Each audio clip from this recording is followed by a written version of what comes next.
ব্যথা পাওয়া ভারতীয় খেলোয়াড়কে বারবার মাঠ থেকে বের করে নিতে বলেন রেফারি, তবে ভারতীয় ফিজিও তা কানে নেয়নি। উদ্দেশ্য পরিষ্কার, বাংলাদেশের মোমেন্টাম নষ্ট করার।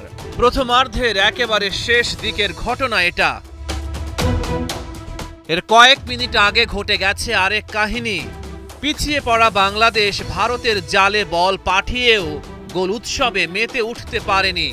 ফাউলের বাঁশি বাজিয়ে দেন রেফারি। বাংলাদেশের ফুটবলাররা প্রতিবাদী। সাফ অনূর্ধ্ব-19 চ্যাম্পিয়নশিপের ফাইনালে রুদ্ধশ্বাস মোকাবিলা। কেউ কাউকে ছেড়ে বলেনি কথা। ম্যাচের 67 সেকেন্ডেই লিড নেয় ইন্ডিয়া।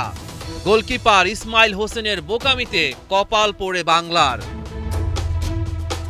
পাল্টা আক্রমণে ওঠে বাংলাদেশের যুবারা। দূর থেকে মুর্শিদ আলীর দুরন্ত প্রচেষ্টা, যদিও বাংলাদেশ দল পায়নি জালের দেখা। 29 মিনিটে ফয়সালের কর্নার, মিঠু চৌধুরীর হেডার, তবে নিশ্চিত গোল বাঁচিয়ে দেন ভারতের ডিফেন্ডার। প্রথমার্ধের একেবারে শেষ দিকেও ভারতকে কাঁপিয়ে দেয় বাংলার যুবারা, তবে কাঙ্ক্ষিত গোলের দেখা পেল না। প্রথমার্ধ শেষে 1-0 গোলে এগিয়ে ইন্ডিয়া। বিরতি থেকে ফিরেও ভারতকে চেপে ধরে বাংলাদেশ। 59তম মিনিটে মুর্শিদ আলী যেন হয়ে গিয়েছিলেন লিওনেল মেসি, তবে ভারতীয় গোলরক্ষক তাকে সফল হতে দেয়নি। বাংলাদেশ একের পর এক আক্রমণের ফসল ঘরে তোলে। ঠিক তার পরের মিনিটে জয় নাম তোলেন স্কোরশিটে। ম্যাচে সমতা ফেরে। নির্ধারিত সময়ের একেবারে শেষ মুহূর্তে বাংলাদেশকে বাঁচিয়ে দিলেন মিঠু চৌধুরী। ভারতের নিশ্চিত গোল পাওয়া হয়নি, সমতা ভাঙেনি, খেলা গড়ায় টাই ব্রেকে।